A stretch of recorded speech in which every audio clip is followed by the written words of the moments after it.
Možno si povieš, to je šialené, alebo si povieš, Fala, čo mi to tu teraz zakvač? Ľudia majú tendenciu, čomu nerozumejú, vysmievať sa, alebo to kritizovať. Ale sú medzi nami aj iní ľudia.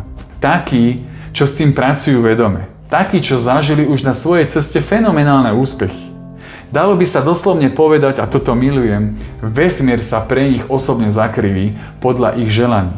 Nachádza sa súbežne s ich životom. Menia totiž svoju realitu silou svojej mysle. Zažil som to aj ja sám, nespočetný krát.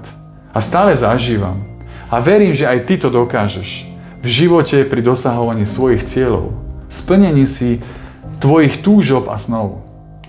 Vieš, práve určenie si toho správneho smeru v živote, čo naozaj z hĺbky svojej duše chceš, nadstavenie si cieľa, splnenie si sna alebo túžby určuje smer a tok tvojich myšlienok, teda myslenie o sebe samom a neskôr aj o zhmotnenia daných vecí. Teda vytvára si svoju realitu.